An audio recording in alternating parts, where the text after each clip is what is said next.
Well, welcome back. We're here with Rick Hackney this morning. Good morning. Good morning. How are you? Very well, thanks. Well, it's actually afternoon when we're shooting this. In case you can't tell from the weather, it was snowing just a second ago. Yes, it was. We got a little bit going here today.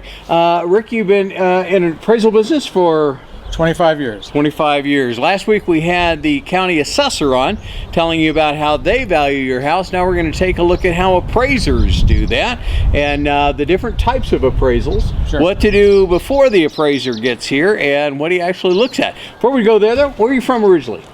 I'm from Southern California and came up to Big Bear when I was in junior high school and high school just to ski, and then discovered Big Bear in the summertime in the late 70s. And Got you, didn't we? Yeah, and moved up in 1980, and it's home and never want to live anywhere else. Okay, very good. Single man? Married? No, married for 30 years. 30 years. Get kids? No kids. No kids? A dog. Same thing sometimes. There you go. Yeah, very good. So what got you started into being an appraiser? What'd you do before this? Well, I came to Big Bear with a real estate license, having never sold real estate, and sold real estate for 4 years in the early 80s. Yes. Which was a tough time to sell real estate. Interest rates were 20% and higher. So it was a tough time to break in. Yes. And so I started looking for other things to do, owned a couple of small businesses, but I really liked real estate, and I had invested in real estate for myself along the way. So the opportunity came along in 1989 to become an appraiser, and I went for it and just loved it from the very beginning, and enjoy it up to today. What's that process like? How much schooling is there involved? And well, now there's quite a bit of schooling involved. I think to have the appraisal license I have, it requires a bachelor's degree. When I became an appraiser, it was prior to licensing by the state, and there really were no requirements other than the lenders had to accept you as an appraiser. Right. So I was fortunate to have a mentor who was already an appraiser, and he taught me along the way. So. Okay. Now you said the type of license you have. So obviously there's different types of appraising licenses. Yes.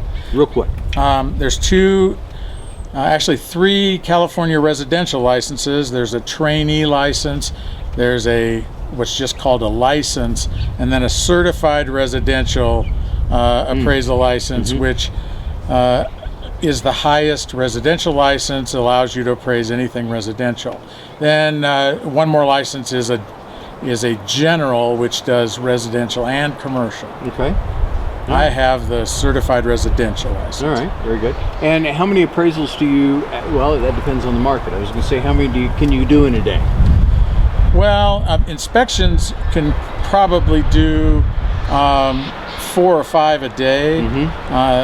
The inspection is usually the quickest part of the appraisal. The researching the sales and writing the reports is the longer part. Homework after the fact. Right. Okay, so now there's different types of appraisals. Generally, people get an appraisal when the bank needs to know how much they can loan you. But what are the other types of appraisals? Well, the people will need an appraisal if they're getting a divorce, or if they own real estate with more than one party and one of them wants out. We'll do appraisals for them to help them set a value to split up the equity.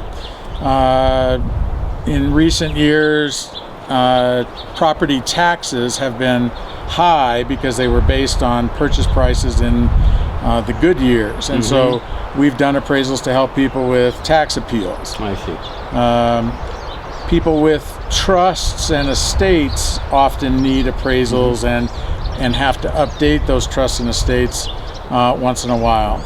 And what about the one like we're going to look at today? If they're just getting ready to put the house on the market and they want to get a real good idea of what it's worth. Right.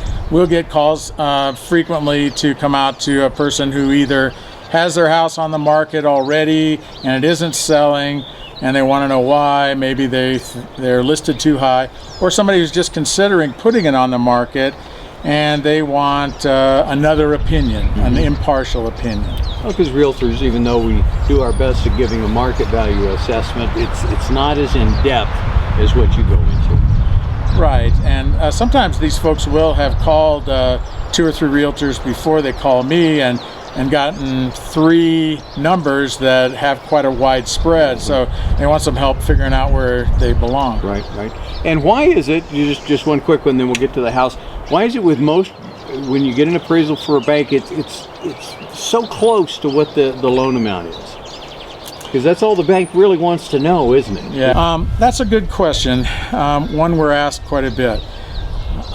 When an appraiser is gathering market data for comparables, we find some that are better than the subject property, some that are not so good, some are larger, some smaller, so we make adjustments to those.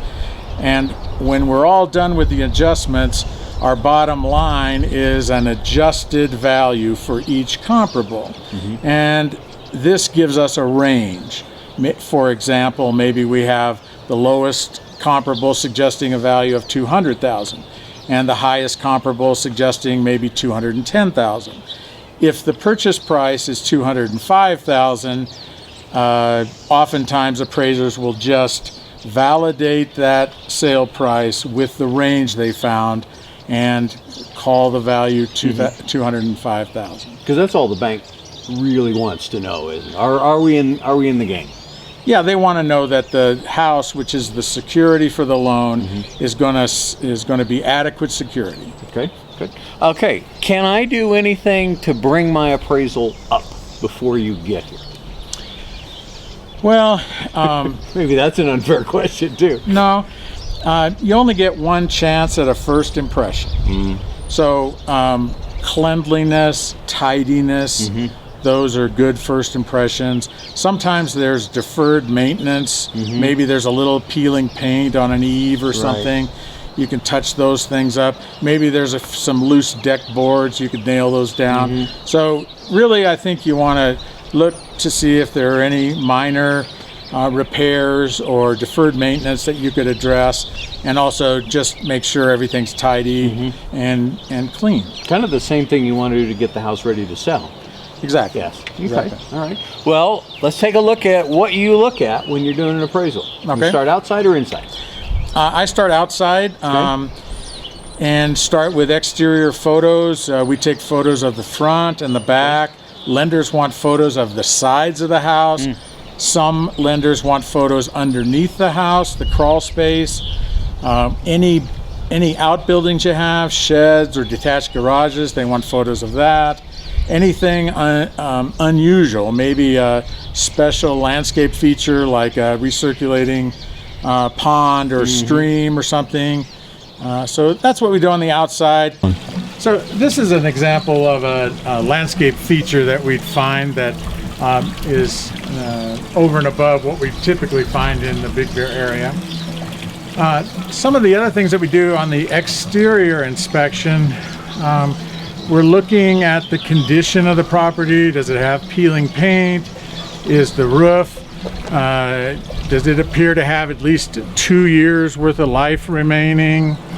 And lastly, we measure the house because a sketch is part of the appraisal. And once we get inside, we'll put the rooms in the sketch, and when we get back to the office, calculate the living area for the house. Okay, so that was the outside of the house. Now we go inside. What do you look for here? Well, first thing I do when I come inside is finish up my sketch, put the rooms in where they belong on the sketch, and then start photographing the interior. Lenders want a photograph of every room in the house. They also want a photograph of a smoke alarm, a carbon monoxide detector, and they'd like to see a picture of the water heater double strapped. So after the photographs are done, then I'll walk through the house and make some notes about the condition and any possible upgrades. As an example, this house was built in 1987, and over the years it has had a few upgrades. The carpeting's been replaced, the flooring's been replaced with laminate, if we go into the kitchen, you can see that the kitchen has been remodeled with granite countertops. Most of the appliances have been changed out to stainless steel. You can see from here. Some hardware on the cabinetry has been upgraded. So the question often is asked, well, I've remodeled my kitchen, I put granite in and stainless appliances. Does that matter in an appraisal? And the answer is yes. This house built in '87 has an actual age of 24 years. But when you take into consideration some of the upgrades, the granite, the stainless, the laminate flooring, it's going to reduce that actual age. We call it effective age. So this house might have an effective age of perhaps between 15 and 20 years. What's that do to my price point? That usually raises your value because we're now comparing this house to houses built a little later than when this one was originally built. Mm-hmm. So now we've completed the interior inspection, taken all the notes about the various features of the house, and now it's time to really go to work and go back to the office, gather the market data. And one question that we're asked quite a bit is, what is a comparable? A comparable is a recent sale, hopefully within the last 6 months, within a mile radius of your house or closer, that has square footage that doesn't vary more than 20% larger or smaller, and is similar in age, has identical bedroom and bath count or as close to your bedroom and bath count as possible, and as many other features that are similar to your house as possible. That could be a real challenge here. Yeah, it's a challenge in a resort area where you have large and small, old and new next to each other.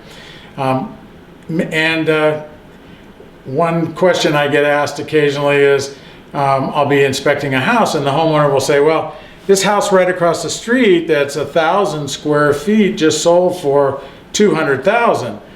Now that's $200 a square foot. Now my house is 2,000 square feet, so am I right in thinking that my house would be worth $400,000 using $200 per square foot?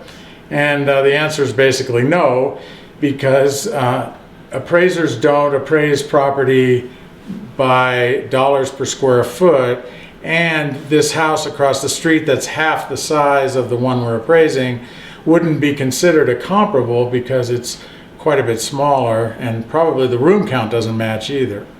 So and that's not an arbitrary decision you make. That's laid out by the banks or who? Correct. The lenders set guidelines for appraisals, and so in order for we follow those guidelines in order to satisfy their needs, and they're the ones who are lending the money, so they get to make the rules. That sounds like an age-old axiom there. Yeah, right. So somebody. And how are you hired as an appraiser? Do you register with certain banks, or how does somebody find you? Well, these days, appraisal management companies have rosters of appraisers for various neighborhoods. And so when a bank needs a appraisal, they are usually employing one or two of these management companies. And they tell them where they need an appraisal, and the management company looks at their list and probably has 4 or 5 appraisers to choose from. And these days they're required to spread the appraisals around. In the old days, lenders had favorite appraisers, and oftentimes one appraiser would get all the work from one lender, but those days are over. The rules changed about 7-8 years ago, and now we have appraisal management companies making the appraiser selections. Just a couple more questions. How important is it to have somebody who's familiar with the area? I mean, because we hear of appraisers coming up from Orange County. Sure. Well, it's very important because Big Bear is a unique area, just like Long Beach or Riverside are unique areas. I wouldn't know I wouldn't have any idea how to appraise in Riverside or Long Beach. An example of some of the unique things we have in Big Bear, you can have a house close to the airport, close to the runway, and it has some adverse influences from the airport. And just 2 or 3 blocks away, you can be on the other side of the boulevard. You can have nice residential areas without that kind of noise influence, or 3 or 4 blocks in the other direction, you could be up in a nice rolling hills terrain area with larger lots. So if an appraiser from out of the area were just following guidelines that say you need comparables within a mile radius, he could be looking at areas that aren't really competing with his subject property. So local knowledge is very important. And what can you do finally as a consumer, if I'm the guy getting the loan? Do I have any say in my appraisal? I mean, can I tell the bank I want another opinion or anything like that? I mean, how much control does the consumer have? I think they do have some control. The best time to do that is to be proactive and do it early on. If you wait until the out of the area appraiser shows up at your property, it's probably too late. But if you, in the beginning process, if you make it clear to your loan officer or whoever's assisting you with your paperwork that you want to make sure that the appraiser has local knowledge, and in Big Bear, the best way to at least try to assure that is request that the appraiser belong to our local multiple listing service. It's a closed multiple listing service, and while many appraisers do belong to it, there are several appraisers who appraise in Big Bear who don't. And this is important because we did a little research to see just how many sales are reported through some of the other listing services, and we were missing as many as 40% of the sales if we weren't including the data from the local multiple listing service. That's substantial. So it is. Yeah. So, well, thank you so much. Appreciate you letting us tag along today. Want to give yourself a little plug? How do people get in touch with you if they want to? Well, I'm in the phone book. I'm on the internet, hackneyappraisal.com. Phone number is 866-4225. And if you have any questions, I'd be more than happy to take your phone calls and try to answer them. All right. Thank you so much. It's been with Rick Hackney, Hackney Appraisal Services, right here in a home in Big Bear. Thanks. Thank you.